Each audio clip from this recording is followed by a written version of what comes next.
La Bible et nous allons continuer cette pensée que nous avons démarrée dimanche dernier, sur la notion de l'Église. Qu'est-ce que l'Église? Pourquoi Jésus l'a-t-il instauré? Pourquoi nous a-t-il demandé de nous rassembler? Quels sont les objectifs de l'Église en général et de l'Église pleine vie en particulier? Que devons-nous trouver dans l'Église?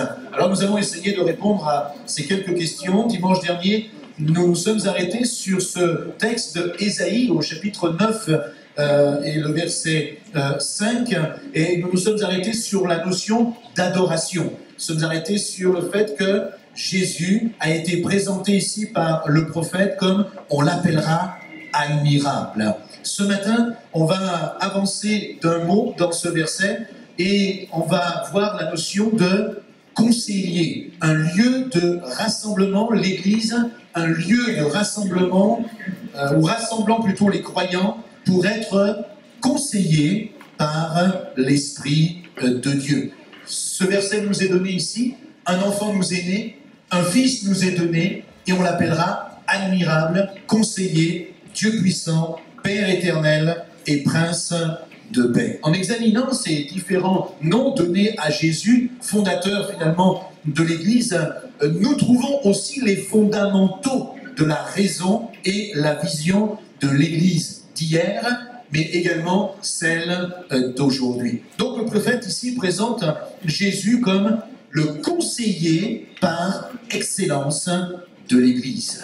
Vous savez, vous et moi, aujourd'hui encore, les rois, les présidents, les grands de ce monde, les chefs d'entreprise cherchent des conseillers. Ils cherchent toujours le moyen de comprendre et d'appliquer leurs idées, leurs plans, leurs stratégies par rapport à ce qui se passe afin d'avoir du succès. Est-ce que vous vous êtes déjà posé la question de savoir pourquoi nos succès dans la vie chrétienne sont-ils parfois si peu nombreux? Vous êtes-vous posé la question de savoir pourquoi nous avions parfois si peu de réussite dans nos actions, de résultats probants? Pourquoi sommes-nous déçus certaines fois de notre marche personnelle avec Dieu? Je pense qu'une des réponses que nous pourrions apporter sans aller trop loin, c'est tout simplement le fait que nous ne nous laissons pas suffisamment conseiller. Si vous deviez acheter une voiture, une maison ou quelque chose qui a encore beaucoup de valeur ou d'importance, je pense que ce n'est pas parce que simplement vous allez lire une annonce quelque part que d'emblée vous allez téléphoner, prendre contact avec une agence ou les propriétaires et leur dire « c'est bon, j'achète ». En premier, vous allez certainement étudier, voir, réfléchir, comprendre comment la situation et ce que vous voulez acheter se présente, peut-être l'emplacement de la maison, sa conception, ses fonctionnalités, etc. Parce qu'autrement, vous risquerez d'être certainement très surpris, n'est-ce pas? Mais pas dans le bon sens. On peut avoir des fois des bonnes surprises.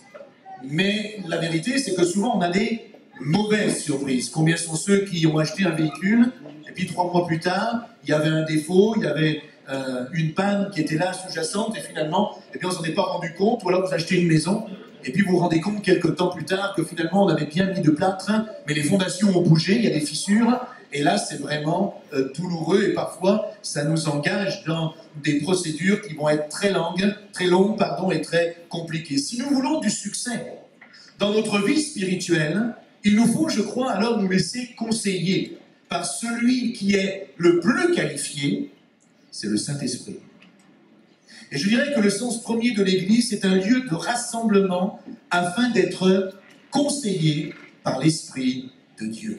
La Bible nous dit que ce conseiller est un conseiller par excellence. Peut-être avant de connaître l'Église, vous et moi, certainement pour peut-être 95% de ceux qui sont ici, mais de l'Église en général, on retrouve la même chose.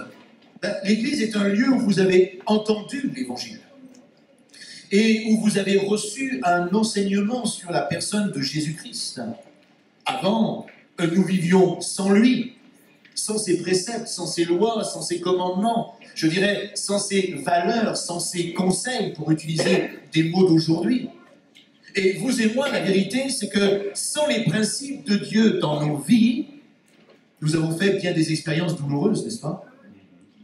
Oui ou non? Ou il n'y a que moi qui ai fait des expériences douloureuses? Non, vous aussi, hein. C'est ce qui nous a amenés parfois à venir à Christ. Et je pense que si nous voulons être sincères, nous n'aurions pas chacun de nous assez de temps ce matin pour nous raconter toutes ces expériences douloureuses. Et puis en plus, je pense que dans bien des cas, ce ne serait pas très édifiant, n'est-ce pas? Mais en nous invitant dans une église à écouter un message, à rencontrer des gens, à entrer en contact par une relation de confiance, trouver du réconfort, eh bien nous avons découvert aussi des valeurs qui allaient changer notre vie. Quelles sont ces valeurs? Par exemple, des valeurs que nous trouvons dans la Bible. Qu'est-ce qu'il y aurait des valeurs? Où trouvons-nous des valeurs pour la vie d'aujourd'hui, à votre avis?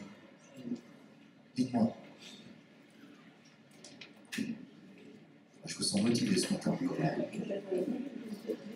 vais vous aider un petit peu. Exode 20 sont des valeurs pour chacun d'entre nous. Quelqu'un les a appelés les 10 commandements, mais je crois que les 10 commandements, nous les retrouvons tous dans le Nouveau Testament aujourd'hui. Est-ce qu'on pourrait juste prendre quelques instants pour, non pas les étudier tous, cela a déjà été fait, vous avez les CD à disposition si vous le souhaitez, mais revenir un petit peu dessus parce que je pense que c'est important.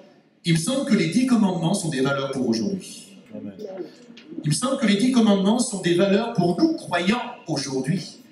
Et si nous voulons avoir des racines, des fondements véritablement bibliques, eh bien, parfois je pense qu'il faut revenir aux 10 commandements. J'aimerais juste pendant quelques instants avec vous, eh bien, les effleurer comme cela, pas en les approfondissant, mais juste peut-être en les citant. Quand vous prenez Exode 20, au verset 3 par exemple, eh bien, il y a le premier commandement. Il est dit, tu n'auras pas d'autre Dieu devant ma face. Si on le traduisait pour 2014, on pourrait peut-être dire ceci, eh bien, apprenons à placer Dieu en premier dans notre vie. Apprenons à placer Dieu en premier dans notre mariage, dans notre famille, dans nos finances, dans nos décisions, dans nos amis. Placer Dieu en premier dans les fréquentations que nous pouvons avoir. Et si nous le faisons correctement, eh bien nous allons vraiment en tirer d'énormes bénéfices. Placer Dieu en premier, ça veut dire quoi? Placer Dieu en premier, ça veut dire appliquer sa parole dans notre vie, premièrement. Et puis la deuxième chose, ça pourrait être aussi, avant de faire quoi que ce soit, demandons-lui ce qu'il en pense. Combien de croyants sont déçus d'un certain nombre de choses qu'ils ont peut-être fait, accomplies d'une manière ou d'une autre, qui demandent peut-être même la prière de l'Église. Mais la réalité, c'est qu'ils sont la cause de leurs souffrances, de leurs soucis, parce qu'ils n'ont pas forcément demandé à Dieu véritablement ce qu'il en pensait et quel choix il devait faire. Plus loin, nous trouvons un deuxième commandement, ou plutôt une deuxième valeur pour aujourd'hui. Verset 4. Tu ne feras pas d'image taillée, ni de représentation quelconque des choses qui sont en haut dans les cieux, qui sont en bas sur la terre, et qui sont dans les eaux plus bas que la terre. Tu ne te prosterneras pas devant elles, et tu ne les serviras pas, car moi, l'Éternel, ton Dieu, je suis un Dieu jaloux, qui punit l'iniquité des pères et sur les enfants, jusqu'à la 3e et 4e génération de ceux qui me haïssent. On pourrait traduire ce verset dans la version, je dirais, de compréhension contemporaine d'aujourd'hui. Et on pourrait dire, eh bien, en relation un petit peu avec le premier commandement, n'acceptez rien qui puisse enlever Dieu de sa première place dans votre vie. On pourrait peut-être le dire de cette manière-là. Ne devenez pas des idolâtres. Ne devenez pas des hommes et des femmes qui vont adorer plein de choses. Adorez uniquement Dieu. N'adorez pas votre voiture. N'adorez pas votre maison. N'adorez pas votre télévision ou une émission de télévision. N'adorez même pas le Nutella. Aimez le Nutella si vous voulez, mais adorez Dieu. Comprenez? On a utilisé un langage aujourd'hui où on utilise le mot aimer, oh j'adore ceci, j'adore cela. Il y a quelques décennies en arrière, le mot adorer était réservé pour Dieu. On adore Dieu, on célèbre Dieu. Aujourd'hui, parfois dans notre vocabulaire, bien des choses sont confuses, mais regardez finalement ce que nous pouvons adorer ici ou là. Est-ce vraiment la personne de Dieu? Un troisième commandement, une troisième valeur. Il est dit, tu ne prendras pas le nom de l'Éternel ton Dieu en vain. Pourquoi? Car l'Éternel ne laissera pas impuni celui qui prendra son nom en vain. On pourrait le traduire simplement comme cela. Prenons le nom de Dieu, son nom, au sérieux. Pourquoi je dis cela? Parce qu'aujourd'hui, eh bien, on ne prend pas son nom au sérieux. Dieu dit que son nom représente trois choses essentielles. Je ne vais pas avoir le temps et je ne le développerai pas ce matin, mais peut-être une prochaine fois, je reprendrai cela. Mais dans le nom du Seigneur, il y a trois choses essentielles. Premièrement, il y a sa réputation. Deuxièmement, il y a son caractère. Et troisièmement, il y a son autorité. Et combien sont ceux qui abusent du nom de Dieu ou qui prennent son nom à la légère? Dieu nous demande d'être sérieux avec son nom. Une autre valeur encore. Verset 8. Souviens-toi du jour de repos pour le sanctifier. Tu travailleras 6 jours et tu feras tout ton ouvrage, mais le 7e jour est le jour du repos de l'Éternel ton Dieu. Tu ne feras aucun ouvrage, ni toi, ni ton fils, ni ta fille, ni ton serviteur. Aujourd'hui, on pourrait le traduire par ceci. Prenez un jour de repos pour vraiment vous reposer. Parce que nous prenons parfois des jours de repos, mais on ne se repose pas. La réalité, c'est que si on ne se repose pas, lorsqu'on n'est pas vraiment reposé, on est fatigué. Et quand on est fatigué, on est fatigant. Et parfois, on fatigue les autres. Et par conséquent, on a besoin de se reposer. Et si, aujourd'hui, Dieu a prévu aussi dans sa sagesse et son intelligence que nous ayons aussi du temps de repos, eh bien, c'est quelque chose qui est essentiel. Maintenant, n'exagérons pas, ne prenons pas 4 jours de repos sur 7. Tout cela fait partie de notre système biologique. Tout cela a été étudié par Dieu. Il ne nous a pas créés n'importe comment. Il sait que les semaines de 7 jours sont des semaines où nous pouvons travailler et qu'il y a un jour où nous devons nous reposer. Juste un exemple, il y a quelques années en arrière, en Russie par exemple, ils ont voulu changer les semaines de 7 jours et les remplacer par des semaines de 10 jours.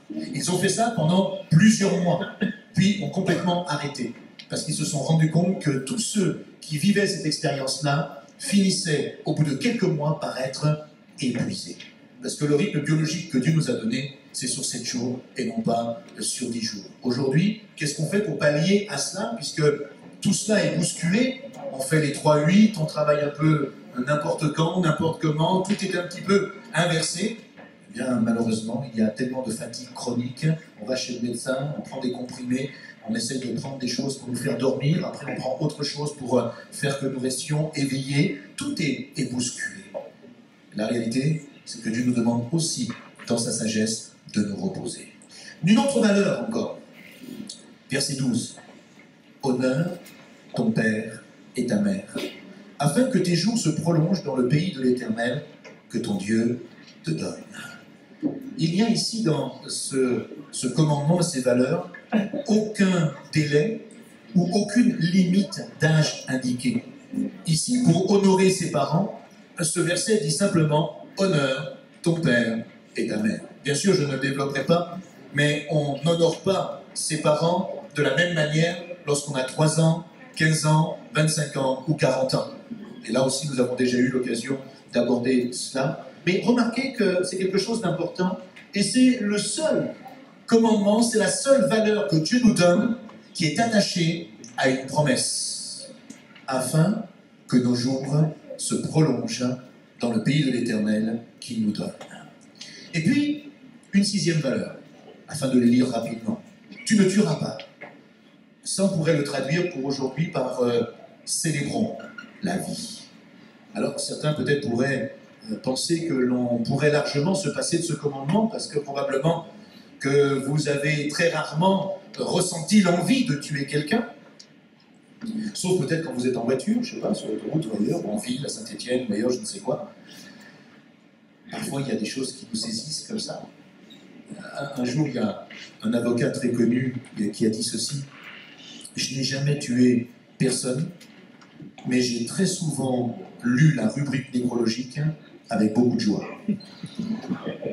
Ça voulait dire ce que ça voulait dire, apparemment. Et ça en dit long.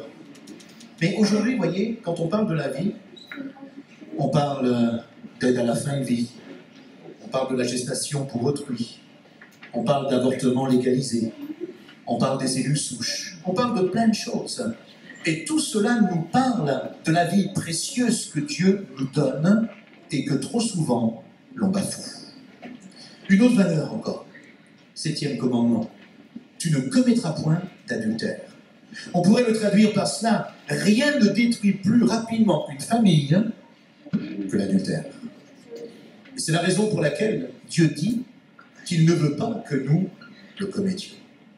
Une autre valeur encore pour aujourd'hui: tu ne déroberas pas. On pourrait le traduire à la version 2014: comment prospérer dans cette vie d'aujourd'hui tout en restant intègre. Parce que c'est pas honteux de prospérer. C'est pas un problème pour Dieu de prospérer.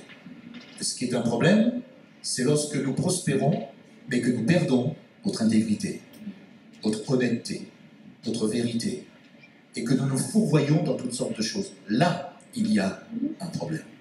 Une autre valeur, et on termine, 9e valeur, verset 16. Tu ne porteras pas de faux témoignages contre ton prochain. On pourrait traduire cela par apprenez à dire la vérité. Apprenez à dire entièrement cette vérité. Et ensuite, taisez-vous. On pourrait traduire un peu comme ça. Parce que parfois, quand on dit la vérité, on en rajoute après. Mais peut-être parfois, c'est bien de se taire une fois que nous avons dit la vérité. Vous savez, Dieu dit que le mensonge, c'est une intention de tromper. Et quand vous dites que la moitié d'une vérité, vous ne dites pas un demi-mensonge, mais vous dites tout simplement un mensonge. Les valeurs de Dieu nous apprennent aujourd'hui encore pour 2014 à être vrais, honnêtes et sincères. Et puis enfin, une dernière valeur que nous trouvons, qui peut s'appliquer aussi à notre vie d'aujourd'hui, verset 17, tu ne convoiteras point la maison de ton prochain, tu ne convoiteras pas la femme de ton prochain, ni son serviteur, ni sa servante, ni son bœuf, ni son âne, ni aucune chose qui appartienne à ton prochain. Alors c'est vrai qu'aujourd'hui, il y a peut-être moins de bœufs, moins d'ânes, quoique ça, c'est pas sûr, mais on pourrait le traduire comme ça. On pourrait dire: ne convoite pas la maison de ton prochain, la voiture de ton prochain, ni sa place au travail. Ne convoite pas la promotion que le prochain a pu avoir, ou que ton voisin, ton collègue de service a pu avoir. Ne convoite pas non plus son service à l'église, etc., etc. La Bible nous dit de ne pas convoiter, mais de nous réjouir pour ce que les autres ont pu obtenir. Alors on pourrait le traduire, ce commandement, d'une manière assez simple. Apprenez à être content de ce que Dieu vous donne chaque jour. Amen? Amen. Il n'y en a pas beaucoup apparemment. Hein? Est-ce que vous êtes satisfait de l'état dans lequel vous vous trouvez? Je ne suis pas en train de dire parce que vous passez par une situation peut-être douloureuse, difficile, etc. Non, mais ce que vous vivez, ce que vous avez. Vous savez, quelqu'un qui n'est pas satisfait de ce qu'il est ou de ce qu'il a recherchera toujours autre chose, mais qui finira par le ruiner. Vous savez pourquoi? Parce que cela s'appelle la convoitise. Et la convoitise existe pour les choses matérielles, mais aussi pour les choses spirituelles. Alors cela ne veut pas dire que nous ne pouvons pas progresser ou prospérer, comme nous l'avons vu un peu plus haut tout à l'heure. Non, mais faisons attention à ce qui motive notre prospérité ou notre progression. Faisons attention à ce qui va alimenter notre cœur. Vous savez, le bonheur, ce n'est pas d'avoir toutes les choses que l'on désire, mais c'est déjà d'aimer ce que l'on a aujourd'hui. Et le contentement est un élément important pour Dieu aujourd'hui. Voyez, si Dieu nous a donné ces 10 commandements, ce n'est pas parce que Dieu a fait des caprices. Et ce n'est pas parce qu'il a simplement voulu nous embêter, nous causer des torts. Non, c'est tout simplement parce que Dieu a voulu nous protéger. Au travers de ces commandements, Dieu a voulu nous donner des valeurs de vie, des principes de vie. Pourquoi? Pour nous protéger et aussi pour nous montrer la voie de l'épanouissement. Parce que Dieu connaissait déjà ce principe. On récolte toujours ce que l'on a semé. Ces mêmes valeurs de l'Ancien Testament, qui étaient conseillées à l'époque, nous sont encore conseillées aujourd'hui. De l'Église primitive jusqu'à l'Église d'aujourd'hui, ces valeurs sont inchangées. Elles existent toujours. D'ailleurs, juste une parenthèse. Si toutes les religions du monde, que ce soit les catholiques, les protestants, les musulmans, et les juifs, et tout ce que vous voulez, appliquaient les 10 commandements, pensez-vous sincèrement que nous verrions dans ce monde tous les désastres que nous voyons aujourd'hui? Certainement pas.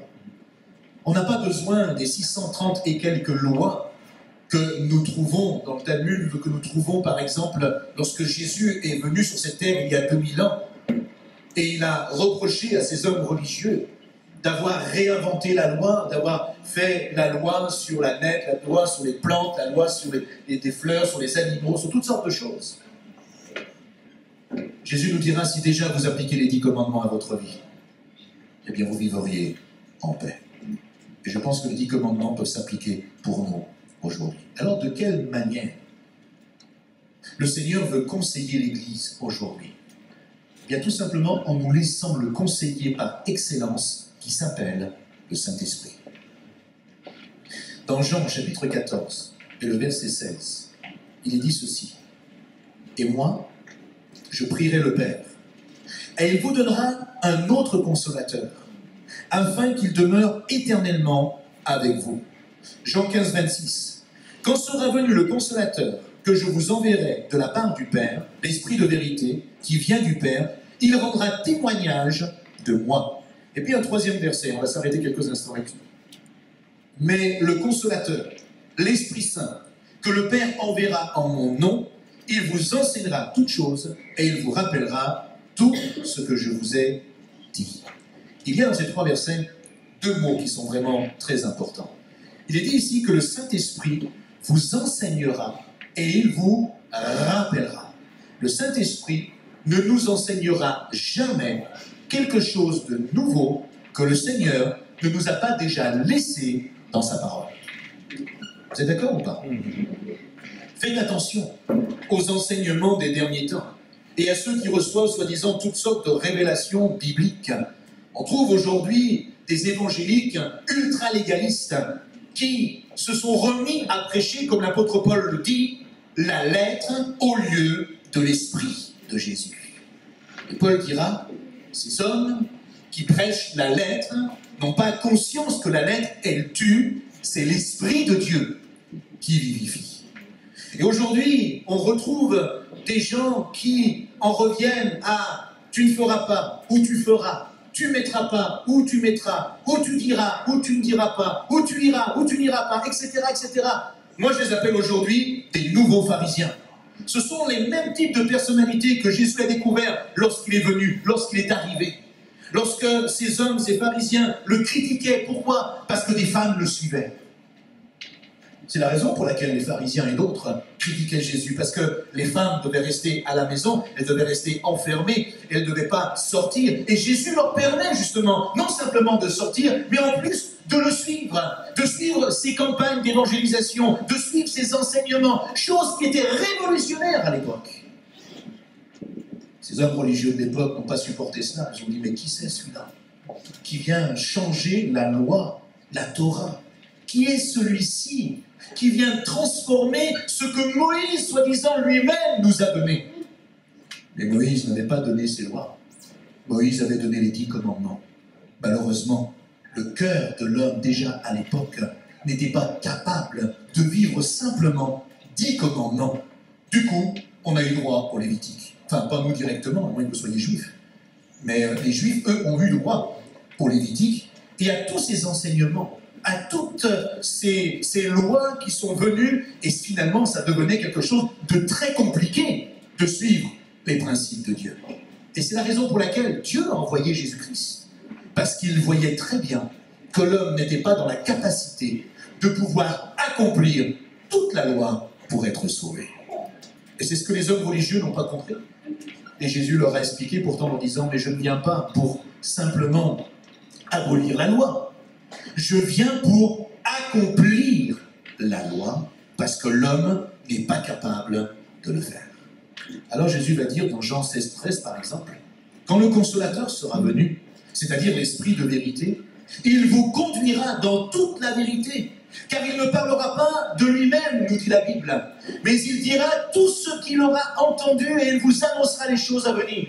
Il me glorifiera parce qu'il prendra ce qui est à moi et vous l'annoncera. » J'aimerais que vous puissiez, surtout vous, les croyants qui connaissaient les choses de Dieu depuis peut-être longtemps, j'aimerais vous faire prendre conscience de quelque chose. Vous savez, très souvent, nous avons du mal à découvrir et à connaître on va dire l'autorité, plutôt l'organisation qu'il y a déjà au niveau du Père, du Fils et du Saint-Esprit. Et vous savez, vous et moi, que très souvent, il y a parfois une certaine confusion, on en a déjà parlé quant à la prière, et certains prient Dieu, d'autres prient Jésus, d'autres prient le Saint-Esprit, on loue le Saint-Esprit, on adore Jésus, on adore Dieu, et parfois il y a une confusion à ce niveau-là. Mais j'aimerais juste vous ramener ce matin à une compréhension des choses bibliques pour comprendre pourquoi Dieu nous a dit tout à l'heure en introduction que Dieu est un Dieu jaloux et il ne laisse pas sa gloire à un autre. Vous êtes d'accord? Ici, il est dit, le Saint-Esprit me glorifiera parce qu'il prendra de ce qui est à moi et il vous l'annoncera. Comprenez ceci ce matin. Le Saint-Esprit n'a pas pour objet de se glorifier. C'est ce que nous venons de lire, n'est-ce pas? Pourquoi? Tout simplement parce qu'il va aller prendre de ce qui est à Christ afin de nous le dire. Donc si le Saint-Esprit n'a pas pour objectif de se glorifier, nous n'avons pas à le faire non plus. Il n'est pas à louer, pourquoi? Parce qu'il fait les choses, il ne fait pas, les choses par lui-même, nous dit la Bible ici. Il dit, ou il est dit, il dira et fera ce qu'il aura entendu. Et ici, notamment de la part de Jésus. Est-ce que vous êtes d'accord? Donc le Saint-Esprit ne fait pas les choses de sa propre autorité, mais il l'a fait en pleine harmonie avec la personne de Jésus-Christ. Oui ou non? On est là? On est ensemble? Vous suivez? Remarquez maintenant une autre chose. C'est qu'il est dit exactement la même chose pour Jésus. Jean, chapitre 5, le verset 19. Jésus reprend la parole et dit ceci. Peut-être ça va vous étonner, mais c'est la réalité. Le Fils ne peut rien faire de lui-même. Alors ça, c'est étonnant. Moi, je croyais que Jésus était le Tout-Puissant. Regardez bien. Il ne peut rien faire de lui-même, il ne fait que ce qu'il voit faire au Père, et tout ce que le Père fait, le Fils aussi le fait pareillement. Est-ce que vous suivez? Ces versets nous enseignent qu'il y a une parfaite cohésion et une parfaite harmonie entre le Père, le Fils et le Saint-Esprit. Et le Saint-Esprit n'est pas là pour se glorifier, le Saint-Esprit va glorifier Christ. Et Christ n'est pas là pour se glorifier, mais Christ est là pour glorifier le Père. Pourquoi? Parce que toute la gloire, tout l'honneur, la louange et l'adoration revient au Père éternel, qui est le roi des rois et le Seigneur des seigneurs. Quel fonctionnement pyramidal! Quelle institution! Et c'est pourtant une réalité. Le Saint-Esprit a donc pour but ici de nous rendre témoignage de Jésus, de nous enseigner toutes choses que le Fils lui communique et que lui-même a pris du Père, de nous rappeler ce que Jésus a dit, de nous conduire dans la vérité de nous dire tout ce qu'il aura entendu ou vu auprès de Jésus, de nous annoncer les choses à venir que le Père, via le Fils, va lui communiquer, et bien entendu, de glorifier Jésus-Christ, qui lui-même va glorifier le Père. Quand vous comprenez ce principe-là, vous allez comprendre quoi? Nous allons comprendre ensemble pourquoi nous sommes alors appelés à marcher par l'Esprit de Dieu. Parce que c'est un ordre divin. C'est ce que Dieu nous demande. C'est Dieu qui communique à Jésus ce qu'il veut faire. Jésus qui va indiquer au Saint-Esprit ce qu'il va accomplir.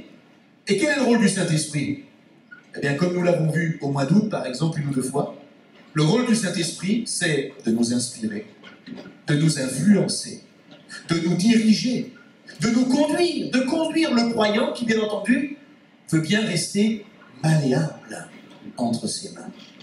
Et c'est la raison pour laquelle l'apôtre Paul va nous dire, dans Galates 5,16, « Marchez selon l'Esprit, et alors vous n'accomplirez plus les désirs de la chair. » Est-ce que vous saisissez l'importance ce matin de pouvoir remonter, comme la Bible nous l'enseigne ici, de laisser Dieu diriger Christ, orienter le Saint-Esprit, et le Saint-Esprit nous influencer, pénétrer dans notre cœur. Et on va le voir ensemble, peut-être pas tout ce matin, je vais terminer dans peu de temps, et je continuerai dimanche prochain.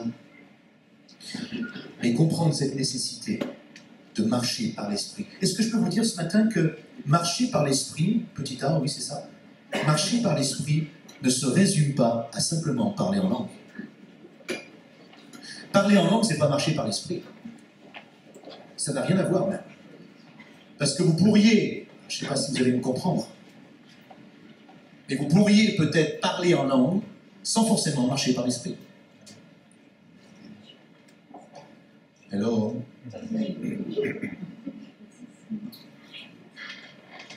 Le parler en langue est un signe qui nous est donné, que nous trouvons tout au long des actes des apôtres, qui montre que le baptême du Saint-Esprit, cette deuxième expérience extraordinaire, est descendu sur ceux qui ont cru.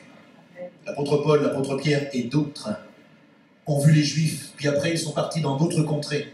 Et là, même les païens, parce qu'ils ont cru en la personne de Jésus-Christ crucifié et ressuscité, alors ils ont reçu l'effusion du Saint-Esprit que nous trouvons dans Acte 2. Comment se sont-ils rendus compte que ces hommes et ces femmes étaient baptisés dans le Saint-Esprit? La Bible nous dit à plusieurs endroits. Ils parlaient dans différentes langues et certains même prophétisaient. Vous avez remarqué qu'ils ne prophétisaient pas avant d'être baptisés dans le Saint-Esprit. C'est important de comprendre ces choses, parce qu'aujourd'hui, on a toutes sortes d'enseignements, et certains disent, mais le Saint-Esprit vient à la conversion. Et donc, par conséquent, tu peux prophétiser. Non, ce n'est pas biblique. Le Saint-Esprit vient à la conversion, comme je l'ai déjà expliqué, mais il vient à la conversion. Pourquoi? Pour nous convaincre, la Bible nous dit, de péché, de justice et de jugement. Donc, pour nous amener à la compréhension des choses de Christ. Si le Saint-Esprit était pleinement suffisant uniquement à la conversion, alors pourquoi Jésus a-t-il dit, maintenant je nous retire, je vous envoie le Consolateur, restez à Jérusalem jusqu'à ce qu'il vienne, et dans Acte 2, nous voyons dans la chambre haute l'effusion du Saint-Esprit. Ce n'était pas nécessaire. Mais ce qui était important, c'était de comprendre pourquoi Jésus envoyait son Esprit, et qu'est-ce que l'Esprit allait accomplir. Parler en langue, ce n'est pas une exemplarité, un signe comme quoi je marche par l'Esprit. C'est un signe comme quoi je suis baptisé dans le Saint-Esprit et que j'ai reçu quelque chose de plus. Maintenant, marcher par l'Esprit, c'est une question d'attitude, de comportement, d'écoute. Marcher selon l'Esprit, c'est une expression qui est très riche en signification, comme je dis ici, petit b. Elle suppose d'abord que le chrétien a une vie spirituelle, quotidienne, forte avec le Seigneur, nourrie de prières, de temps passé avec Dieu et d'une compréhension de la Bible, la parole de Dieu. Parce que un chrétien pentecôtiste je crois, il doit vivre aujourd'hui encore, en 2014, sous l'influence du Saint-Esprit.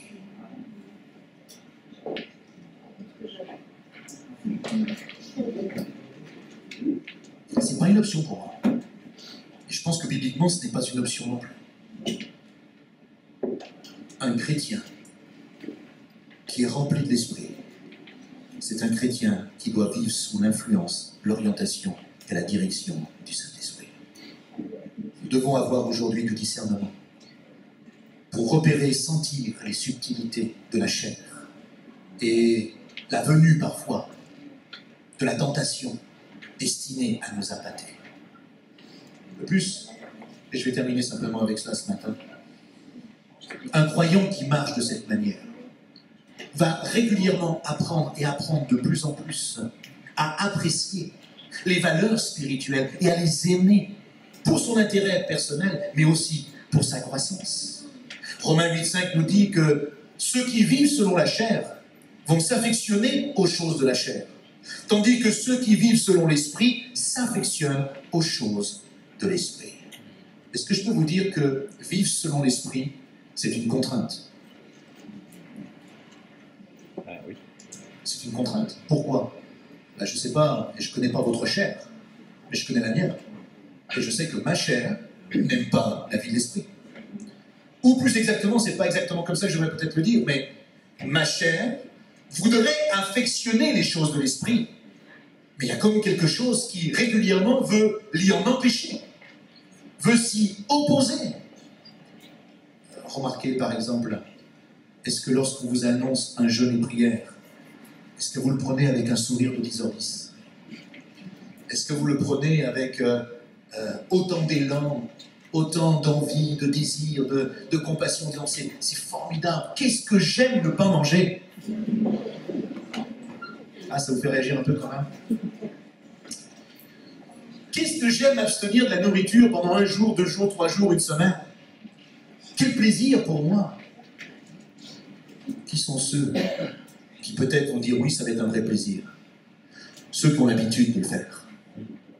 Et ceux qui savent qu'en entrant dans ce processus, par exemple, de jeûner et de prier, nous allons vivre des moments et des temps exceptionnels avec le Seigneur. Et nous allons vivre, comme nous l'avons vécu ces dernières années, des temps de bénédiction lors de ces séminaires de jeûne et prière, des temps où vraiment le Seigneur nous a visités, où nous-mêmes nous étions venus avec peut-être des a priori, des problèmes, des maladies, des soucis. Et pendant ces temps de jeûne et prière, combien nous avons vu la puissance de Dieu se manifester sur notre vie. Alors quand on commence à goûter à des miracles, quand on commence à goûter à des guérisons, à des transformations et à des changements, alors petit à petit, comme il est dit ici, on va s'affectionner aux choses de l'esprit.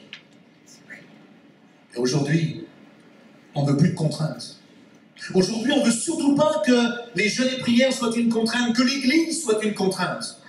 On veut l'Église, mais sans contrainte. On ne veut pas être contraint de se lever, d'accomplir quelque chose, d'aller ici ou là pour servir l'œuvre de Dieu. Parce qu'aujourd'hui, on veut de moins en moins être contraigné à accomplir quoi que ce soit. On va être libre, faire ce que l'on veut, comme l'on veut. Mais bibliquement, moi je n'ai jamais vu cela. Si vous le trouvez, alors montrez-les-moi. Mais moi aujourd'hui, je n'ai pas vu. Pourquoi? Parce que la chair est constamment en opposition avec la vie de l'esprit. Et le Seigneur veut nous amener petit à petit à maintenir notre corps. C'est ce que va dire l'apôtre Paul quand il dit « J'apprends à tenir rudement mon corps », à le tenir attaché. C'est pas qu'il s'attachait, mais c'est simplement le fait que lui-même va dire des fois « J'accomplis des choses que je voudrais pas faire. Et les choses que je veux faire, j'y arrive pas. » Et il sentait dans son cœur cette opposition. Et lorsqu'on commence à soumettre notre propre chair à la volonté du Saint-Esprit, alors, à ce moment-là, on découvre les bénéfices exceptionnels et extraordinaires que Dieu a en réserve pour chacun d'entre nous. Et j'aimerais vous inviter ce matin à venir sous l'influence du Saint-Esprit et que ce Saint-Esprit influence non simplement votre esprit, mais aussi votre cœur et votre corps. Et je termine avec ces 2 versets, Romains 8, 9, qui nous dit « Ne vivez pas selon la chair, mais selon l'Esprit. Si du moins l'Esprit de Dieu habite en vous. Si quelqu'un n'a pas l'Esprit de Christ, il ne lui appartient pas. » Et puis, Romains 8, 13 qui nous dit « Si vous vivez selon la chair, vous mourrez. Mais si par l'Esprit vous faites mourir les actions du corps, vous vivrez. » Comprenez ici que la mention du corps et de ses actions souligne bien sûr l'importance de la place de notre corps. Et si notre corps n'est pas considéré comme le temple du Saint-Esprit, alors il deviendra très rapidement un instrument du péché. Marcher selon l'Esprit. J'aimerais que nous terminions ces instants. Je vais demander aux musiciens de revenir. Nous allons terminer ce moment. Et que nous puissions comprendre comment marcher selon l'Esprit. Marcher selon l'Esprit, c'est marcher selon les principes de la croix. Selon les valeurs que nous avons vues par exemple tout à l'heure. C'est marcher selon ces principes-là. Alors peut-être vous allez me dire, mais c'est difficile. Dimanche prochain, nous verrons comment marcher par l'Esprit. Et nous allons étayer un petit peu plus cela. Et peut-être que pour aujourd'hui, ce que le Seigneur souhaiterait, réclamerait, c'est déjà une décision personnelle. Une décision, une envie. De dire, Seigneur, j'ai envie de marcher par l'Esprit. Mais combien je sens ce combat, cette lutte, cette opposition. Aide-moi, Seigneur. Il peut nous aider par la prière. Et il peut nous aider par ce temps d'intimité que nous pouvons passer avec lui maintenant.